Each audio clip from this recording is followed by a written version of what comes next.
Hi everyone, this is Ajita and you are watching humanities. और हम आज हमारा जो क्लास 10 का हिस्ट्री का चैप्टर है उसको कंटिन्यू करेंगे। ठीक है, क्या है the rise of nationalism in Europe. और जो हमारा आज का टॉपिक है वो क्या है, the aristocracy and the new middle class. The aristocracy and the new middle class. ठीक है, ये हमारा आज का टॉपिक है। तो इससे पहले हमने क्या पढ़ा था, तो making of nationalism in Europe पढ़ा था, है ना। Making of nationalism in Europe हमने कब की बात की थी, तो हमने बात की थी 1750s के टाइम की, है ना, बिफोर द फ्रेंच रिवॉल्यूशन, है ना। फ्रेंच रिवॉल्यूशन से पहले फ्रांस में क्या कंडीशन थी उसके बारे में हम लोग ने बात की थी कि जो फ्रेंच रिवॉल्यूशन आया था उससे पहले क्या सीन था फ्रांस में, है ना, कि वहाँ पे नेशन स्टेट्स वगैरह नहीं हुआ करते थे, किंगडम्स हुआ करती थी। ये हमने देखा था हमारा जो making of nationalism in Europe है उसमें। ठीक है, अब जो नेशनलिज्म की मेकिंग होगी तो वो कैसे होगी, है ना, तो वो उसके लिए हम लोग क्या बनाएंगे आज, उसके लिए ग्राउंड तैयार करेंगे। ठीक है, तो आइए करते हैं ग्राउंड तैयार, है ना। क्या है the aristocracy and the new middle class, ये किस तरह से कनेक्टेड है हमारे सारे टॉपिक से, ये हम देखेंगे यहाँ पे। देखो, एरिस्टोक्रेसी का मतलब क्या होता है, what is the meaning of aristocracy.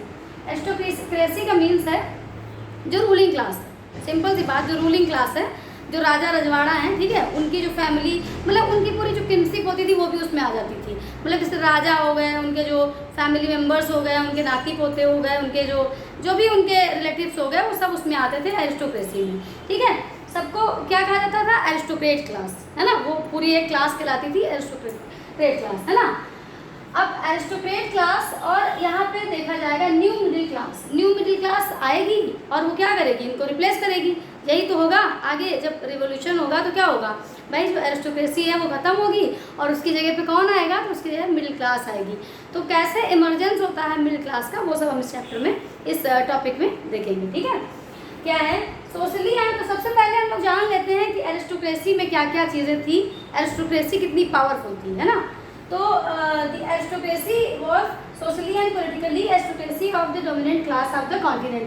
हम यूरोप की बात कर रहे हैं पूरे, ठीक है, तो पूरे कॉन्टिनेंट में किसका राज चलता था, कौन डोमिनेंट था, तो वो कौन था, वो हमारी थी एरिस्टोक्रेटिक क्लास। जो एरिस्टोक्रेटिक क्लास थी मतलब कि जो राजा होते थे, मतलब एक रूलिंग क्लास थी, ठीक है, चाहे वो लुई 16 कह लो या कोई भी, ठीक है। तो जो रूलिंग क्लास थी उसमें राजा हुआ करते थे जो रूल करते थे, ठीक है। और ये पूरी तरह से ये इन्हीं का डोमिनेंस होता था पूरे कॉन्टिनेंट पे, मतलब पूरे कॉन्टिनेंट, ऐसा नहीं कि खाली फ्रांस में था, बल्कि पूरे अगर आप यूरोप कॉन्टिनेंट को देखो तो सब जगह पे यही व्यवस्था थी।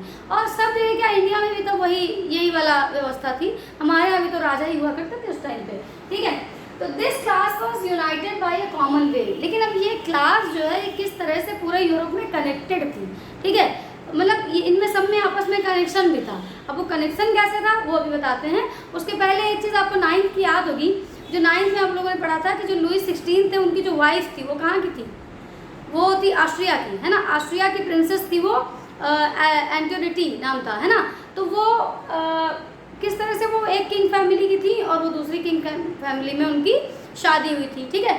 तो मतलब इसी तरह से उनके कनेक्शंस थे। देखो कैसे, देखो सबसे पहला तो एक कॉमन वे क्या था, कॉमन वे में सबसे पहली चीज़ क्या थी, टाउन हाउसेस थे। मतलब पूरी कंट्री साइड में उन लोगों के पास टाउन हाउसेस का मतलब है फार्म हाउस टाइप के, मतलब एक फार्म हाउस टाइप की जगह होती थी, ठीक है, मतलब बड़ी बड़ी लैंड, उसमें बीच में कहीं घर बना लिया, बढ़िया सा बंगला बना लिया, ठीक है। और ये इस तरह के हाउसेस जो है कॉमन थे, जितने भी एरिस्टोक्रेट्स थे उन सभी के ये ऐसे टाउन हाउसेस होते थे, ठीक है। They spoke French language. वो क्या बोलते थे, तो एक डिप्लोमेटिक तरीके से वो लोग क्या बोलते थे, मतलब एक कूटनीतिक उनका एक नज़रिया था फ्रेंच बोलने के पीछे।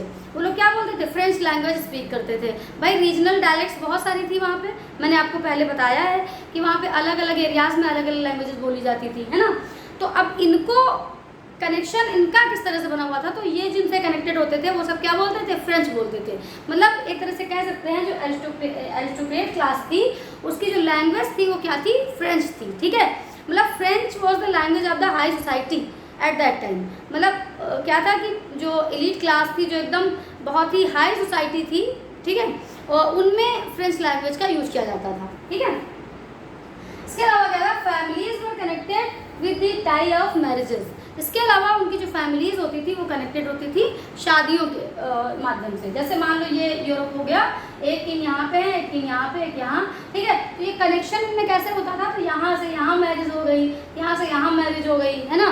तो इस तरह से ये आपस में दूर दूर होने के बाद भी, मतलब रीजनल डिविजन्स होने के बाद भी ये लोग आपस में क्या थे, कनेक्टेड थे शादियों की वजह से। क्योंकि इनकी मतलब जो राजा थे वो राजाओं के यहाँ शादियाँ करते थे, तो वो एक दूसरे राजा के यहाँ शादियों के माध्यम से क्या थे, कनेक्टेड थे, ठीक है। तो ये तो हो गया, किसकी बात हो गई, ये एरिस्टोक्रेट क्लास की, ठीक है। लेकिन ये एरिस्टोक्रेट क्लास जो थी ये स्मॉल ग्रुप था, ठीक है। मतलब ये रूलिंग क्लास तो थी, लेकिन जो मोस्ट ऑफ द पॉपुलेशन थी वहाँ की, यूरोप की, वो किसकी थी, वो थी पीजेंट्री से बनी हुई। इनका कितना था, ये 20%, हार्डली 20% रहे होंगे। मतलब बहुत इनकी जो, ये तो मैंने आप लोग को बताया है ना, जो क्लर्जी नोबिलिटी वाला हमारा 9th का वीडियो था, उसमें ये 9th में आप लोग पढ़ चुके हैं कि जो मोस्ट ऑफ द पॉपुलेशन होती थी यूरोप की, वो किससे बनी होती थी, that was made up of peasantry, है ना। वो पीजेंट्री से बनी होती थी। पीजेंट्री मतलब जो फार्मर्स होते थे, है ना। तो यहाँ पे इनका सबका ये बहुत ज़्यादा इनकी पॉपुलेशन नहीं थी, पॉपुलेशन इनकी एक स्मॉल ग्रुप ही हुआ करता था। लोग कम थे, न्यूमेरिकली स्मॉल ग्रुप हुआ करता था, लोग कम थे, पॉपुलेशन कम थी इनकी, ठीक है। लेकिन हाँ, इनके पास पावर था, इनके पास सोशल, पॉलिटिकल, है ना, इकोनॉमिक, सारे तरह का पावर इनके हाथ में था, ठीक है। अब आ जाओ मेजॉरिटी ऑफ पॉपुलेशन पे। तो मेजॉरिटी ऑफ पॉपुलेशन जो थी वो किससे बनी थी, पीजेंट्री से बनी हुई थी, पीजेंट्री थी, ठीक है। यहाँ तक आपको पता हो गया। अब जो पीजेंट्री थी तो ये क्या करती थी, पीजेंट्री का क्या रोल था भाई, यही पीजेंट्री तो मिडिल क्लास में इमर्ज होगी। कैसे इमर्ज होगी वो देखो यहाँ पे लिखा हुआ है, industrialisation began in England in the second half of the 18th century. 18th century की सेकेंड हाफ में जो इंडस्ट्रियलाइजेशन है वो स्टार्ट हो गई थी, कहाँ पे, इंग्लैंड में, ठीक। तो इंग्लैंड जो है वो कहाँ पे, वो फ्रांस के पास में ही है। अगर आप मैप में देखेंगे तो ये फ्रांस वाला एरिया हो गया, ये इधर इंग्लैंड वाला एरिया हो गया, ठीक है। फिर इधर जर्मनी है बगल में। तो मतलब ये सब आस पास की, यूरोप में ये सब आस पास है कंट्रीज। अब वहाँ पे कब से, middle in the 18th century, मतलब 17, वही जिस टाइम पे यहाँ ये फ्रांस का दिखाया जा रहा था, उसी टाइम पे वहाँ पे इंडस्ट्रियल रिवोल्यूशन हो गया था। कहाँ पे, इंग्लैंड में, ठीक है। उसी को देखते हुए क्या होता है कि फ्रांस में भी धीरे धीरे लोग क्या होंगे, इंडस्ट्रियलाइजेशन की तरफ अपना रुख करेंगे, है ना। थोड़ा सा उनको प्रोडक्शन और इंडस्ट्रियलाइजेशन के लिए वो लोग क्या करेंगे, थोड़ा सा काम करेंगे। कैसे, देखो अब यहाँ पे देखो ये दिखाया गया है, यूरोप का मैंने यहाँ पे बनाने की कोशिश करी है। देखो इन द सेंट्रल यूरोप, जो मतलब जो किस तरह से कहाँ पे क्या हो रहा था। तो जो ये हो गया, मान लो ये यूरोप है, ठीक है। तो ये इसका वेस्ट पार्ट हो गया, ये ईस्ट, ये साउथ, ये नॉर्थ, ठीक है। तो जो वेस्टर्न पार्ट था इसका, ठीक है, यहाँ पे स्मॉल मतलब जो स्मॉल ओनर्स होते थे, मतलब जो वही पीजेंट्स थे, उनके पास छोटी छोटी ज़मीनें होती थी और छोटे छोटे लोग थे जो यहाँ पे रूल करते थे, ठीक है। अब सेंट्रल और वेस्ट, अगर ईस्टर्न यूरोप को हम देखें, सेंट्रल और ईस्टर्न यूरोप को, तो यहाँ पे वास्ट स्टेट्स होती थी, बड़ी बड़ी स्टेट्स होती थी, ठीक है। और लेकिन इनको कंट्रोल कौन करता था, इन पे काम कौन करता था, तो काम करते थे सर्फ्स। सर्फ के बारे में भी आप लोग 9th में पढ़ चुके हैं।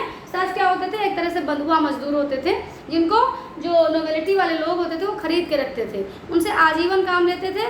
मतलब जिंदगी जब तक मरते नहीं थे तब काम करते थे उनकी ज़मीनों में, घर में, ज़मीन में, रोड पे, सब जगह, है ना। और क्या होता था, सर्फ की एक और क्वालिटी थी क्या, हाँ, उनसे 24 में 18 घंटे काम लिया जाता था। मतलब 24 में से 18 घंटे वो लोग काम ही करते रहते थे, सर्फ, ठीक है। तो यहाँ इधर की तरफ में अगर आप ईस्ट और सेंट्रल यूरोप की बात करें, मतलब ये वाला एरिया देखें, तो यहाँ पे जो लैंड्स थी, जो फार्मिंग के लिए जो लैंड थी, वो बहुत ज़्यादा थी। मतलब बड़े बड़े फार्म हाउसेस बने थे, मतलब बड़ी बड़े एरियाज थे लोगों के पास, 2-2, 4-4 हज़ार बीघे वाले, ठीक है। तो लेकिन इनको इन पे काम कौन करता था, तो काम करते थे सर्फ्स, ठीक है। जो सर्फ थे वो काम करते थे। और लेकिन जो वेस्टर्न वाला जो एरिया था, इसमें ज़मीनें छोटी छोटी थी, लेकिन कुछ पीजेंट्स थे जो अपनी भी उनकी ज़मीन थी, इस तरह से था। तो इधर में ये डिफरेंस था वेस्ट और ईस्ट में, ठीक है। अब क्या हुआ, जब धीरे धीरे जो सेंट्रल यूरोप है और जो इधर ईस्टर्न यूरोप है, इसमें क्या हुआ, धीरे धीरे प्रोडक्शन बढ़ने लगा, ठीक है। अब प्रोडक्शन बढ़ेगा, जब प्रोडक्शन बढ़ेगा तो क्या होगा, प्रोडक्शन बढ़ने की वजह से क्या हुआ कि industrial the growth of the industrial production and trade mean the growth of the towns and emergence of the commercial classes.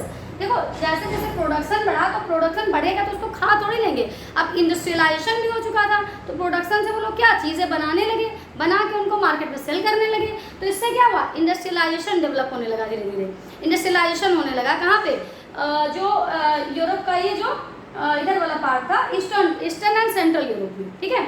अब यहाँ पे जो प्रोडक्शन होता था वो क्या था, वो बेस था किसका, इंडस्ट्रियलाइजेशन का। इंडस्ट्रियलाइजेशन का जो बेस था वो कहाँ पे था, वो सेंट्रल एंड ईस्टर्न यूरोप में था। तो यहाँ से जब प्रोडक्शन होता था तो प्रोडक्शन से वो कहाँ जाता था, उससे चीज़ें बनती थी। अब बनने के बाद जब चीज़ें बल्क में बनेंगी तो उनको क्या करेंगे, खा थोड़ी लेंगे, उसको मार्केट में सेल करेंगे। तो जब सेल करेंगे और प्लस धीरे धीरे वहाँ पे क्या, इंडस्ट्रीज और ग्रो होने लगी। जब प्रोडक्शन ज़्यादा होगा तो भाई इंडस्ट्रीज भी तो लगानी पड़ेंगी उसी हिसाब से, तो इंडस्ट्रीज लगने लगी। अब जब इंडस्ट्रीज लगने लगी तो सीधी सी बात है कि जहाँ पे इंडस्ट्रीज होंगी वहाँ जो वर्क काम करने आएगा तो वो इंडस्ट्री में काम करेगा, ना कि खेती में काम करेगा, ना कि वो खेत में काम करेगा। तो इससे क्या हुआ कि धीरे धीरे एक टाउन एरिया डेवलप हुआ, जो जहाँ पे इंडस्ट्रीज थी उसके आजू बाजू के एरिया में, उसके आसपास के एरिया में क्या हुआ कि टाउन डेवलप होने लगे, टाउन्स का इमरजेंस देखा गया। और जो ज़्यादातर जो पॉपुलेशन थी वो गांव से शहर की तरफ आने लगे। अब गाँव से लोग भाग भाग के कहाँ आने लगे, शहरों की तरफ। भाई कहाँ काम करेंगे, इंडस्ट्री में काम करेंगे, क्योंकि खेत में उतना अच्छा उनको पैसा नहीं मिलता था, यहाँ पे उनको प्रॉपर पैसा मिलता है ना। तो काम करने के लिए लोग आने लगे और आएंगे तो रहेंगे कहीं ना कहीं। तो इस तरह से क्या हुआ, टाउन्स का इमरजेंस देखा गया, ठीक है। टाउन्स का इमरजेंस हुआ, साथ साथ इसका रिजल्ट क्या हुआ, तो इसी तरह से धीरे धीरे अब वो टाउन्स का इमरजेंस हुआ तो टाउन में जो लोग रहेंगे तो वो पीजेंट से तो थोड़ा सा अलग होंगे ना। पीजेंट जो किसान है, जो खेत में काम कर रहा है और जो एक इंडस्ट्री में काम कर रहा है, तो उनमें कुछ डिफरेंस होगा कि नहीं होगा, होगा ना। तो ऑब्वियस सी बात है कि धीरे धीरे जो टाउन्स में लोग रहने लगे उससे क्या हुआ, जैसे जैसे टाउन्स बढ़े वैसे वैसे मिडिल क्लास बढ़ती चली गई। भाई उनकी इनकम भी पहले से ज़्यादा हो गई। तो इंडस्ट्रियलाइजेशन की वजह से क्या हुआ, देखो इंडस्ट्रियलाइजेशन हुआ, प्रोडक्शन बढ़ा, फिर इंडस्ट्रियलाइजेशन हुआ। इंडस्ट्रियलाइजेशन की वजह से क्या हुआ कि टाउन्स का इमरजेंस देखा गया। अब टाउन की जो पॉपुलेशन होगी वो क्या बनेगी, वो मिडिल क्लास बनेगी, ठीक है। वो अब पीजेंट्री से अलग हो जाएगी और वो क्या कहलाएगी, वो मिडिल क्लास कहलाएगी। समझ आया, ठीक है। तो इस तरह से क्या हुआ, यहाँ पे हमने लिख दिया था western part of central Europe growth of the industrialisation production mean the growth of new classes. अब जो न्यू मिडिल क्लास बनती है उसमें कौन कौन लोग होते हैं, तो इंडस्ट्रियलिस्ट होते हैं, बिजनेसमैन होते हैं और प्रोफेशनल्स होते हैं। ये सब मिलकर के क्या बनाते हैं, न्यू मिडिल क्लास। इन सबको मिलकर क्या बोला गया, न्यू मिडिल क्लास बोला गया, ठीक है। अब ये न्यू मिडिल क्लास ही आगे जा करके क्या करेगी, जो एरिस्टोक्रेसी है इसको रिप्लेस करने वाली है इन फ्यूचर, ठीक है। फिलहाल और ये इसी मिडिल क्लास का ये आइडिया था, इसी मिडिल क्लास ने क्या कहा कि अब जो है क्या होना चाहिए, evolution of the aristocratic privileges. अब क्या होना चाहिए कि जो एरिस्टोक्रेटिक, अब देखो यहाँ पे था क्या कि जो इंडस्ट्रीज वगैरह में लोग काम कर रहे थे, यहाँ भी इंडस्ट्रीज को कंट्रोल कौन कर रहा था, तो कंट्रोल अभी तक इनको एरिस्टोक्रेट्स ही कर रहे थे, ठीक है। एरिस्टोक्रेसी ही थी क्योंकि रूल वही कर रही थी। तो इंडस्ट्रियलाइजेशन हो गया था बेशक, लेकिन जो इंडस्ट्रीज थी उसको भी कंट्रोल कौन कर रहा था, तो कंट्रोल करने का काम जो था वो एरिस्टोक्रेट्स कर रहे थे। जो कि अभी जो मिडिल क्लास इमर्ज हो रही थी इसको लगा कि अब ये सही नहीं है, बहुत हुआ, ठीक है। अब ये जो एरिस्टोक्रेट्स हैं इनको प्रिविलेजेस भी छोड़ देनी चाहिए और अब इन्हें खाली कर देना चाहिए, सिंहासन खाली करो कि जनता आती है वाला हिसाब, है ना, कि अब इनको अपनी कुर्सी छोड़ देनी चाहिए और अब जो है जो मिडिल क्लास है उसके हाथ में पावर को दिया जाना चाहिए, पावर उनको मिलना चाहिए, ठीक है। तो इस तरह से यहाँ पे जो ये मिडिल क्लास बनती है, ये मिडिल क्लास क्या करती है, ये कहती है कि जो एरिस्टोक्रेटिक प्रिविलेजेस हैं उनका एबोलिशन होना चाहिए, ठीक है। और हमारा जो नेक्स्ट टॉपिक है, what did liberal nationalism stand for. तो ये जो मिडिल क्लास है इसी का आइडिया है, इसी का आइडिया है ये लिबरल, ये इनकी जो सोच होती है वो लिबरल होती है। लिबरल मतलब ये नहीं चाहते हैं कि किसी तरह से कोई इनको कंट्रोल करे। जो ये एरिस्टोक्रेट्स जो है, जो ये मार्केट को कंट्रोल करते हैं, चीज़ों को कंट्रोल करते हैं, ठीक है। तो ये अब ये जो मिडिल क्लास है ये नहीं चाहती है कि हमें कोई और कंट्रोल करे, ये चाहते हैं कि मार्केट हमारी जो है वो फ्री हो जाए, मार्केट में किसी तरह के टैक्सेस वगैरह ना रहें, ठीक है। तो इसलिए ये इनकी आइडियोलॉजी क्या होती है, इनकी जो मिडिल क्लास होती है इसकी आइडियोलॉजी होती है लिबरलिज्म, ठीक है। और वही लिबरलिज्म हम आगे जो हमारा नेक्स्ट टॉपिक है उसमें पढ़ने वाले हैं, ठीक है। तो इस टॉपिक को पढ़ के बैठिएगा और नेक्स्ट वीडियो का वेट करिएगा, ठीक है। तब तक के लिए keep watching and thank you very much. और मुझे लगता है कि शायद मैंने पूरी कोशिश की है टॉपिक समझ में आ जाए इसकी, ठीक है। और मेरे हिसाब से समझ में आ भी जाना चाहिए, आ गया होगा आई थिंक, ठीक है। Thank you very much.